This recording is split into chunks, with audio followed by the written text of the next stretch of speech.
زيادة جديدة في المرتبات الأسبوع اللي جاي، وأسعار البنزين هتنزل تاني في حالة واحدة بس، و800 جنيه إضافية على كل بطاقة تموين. قرارات جديدة من الحكومة فرحت بيها كل بيت في مصر، بس يا ترى إيه تفاصيل القرارات الجديدة؟ والمرتبات هتزيد قد إيه؟ وإيه اللي هيحصل في سعر رغيف العيش؟ كل دي تفاصيل هتعرفها معانا في الفيديو ده.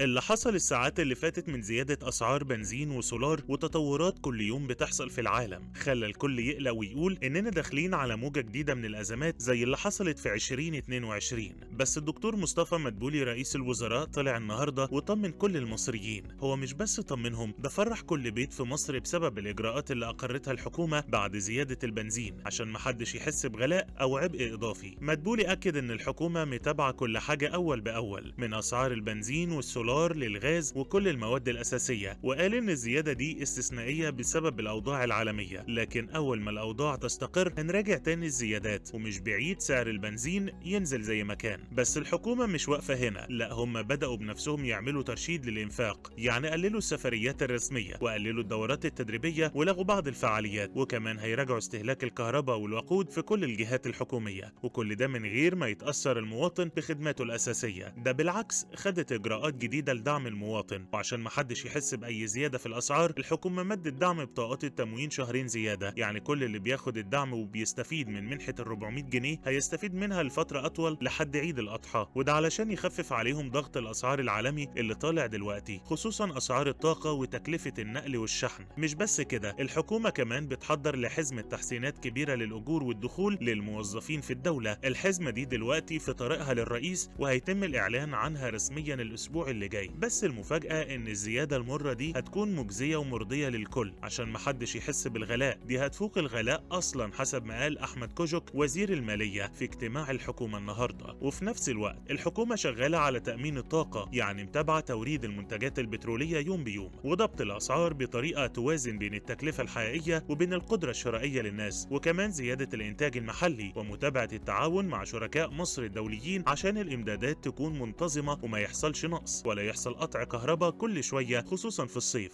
غير كده الحكومة بتسعى لجذب استثمارات أجنبية وتوسيع برنامج الطروحات الحكومية ودعم الصادرات المصرية وكمان تحسين بيئة الأعمال، وكل ده علشان الاقتصاد يبقى قوي ويقدر يتعامل مع أي صدمات خارجية ممكن تحصل، وكمان عشان ما يحصلش أزمة في نقص العملة تزود الأسعار زي ما حصل قبل كده من كام سنة. بس النقطة الأهم هنا رغيف العيش، يا ترى هيتأثر بزيادة السولار اللي رفع 3 جنيه مرة واحدة؟ الحقيقة إن الإجابة جت من وزير التموين بنفسه شريف فاروق، اللي قال ان رغيف العيش المدعم مش هيتأثر بأي زيادة وسعره هيفضل زي ما هو 20 قرش، بس اللي ممكن يتأثر شوية العيش السياحي اللي ممكن يزيد 30% زي ما قال عبد الله غراب رئيس شعبة المخابز بسبب زيادة السولار. انت بقى قول لنا رأيك ايه في إجراءات الحكومة الجديدة؟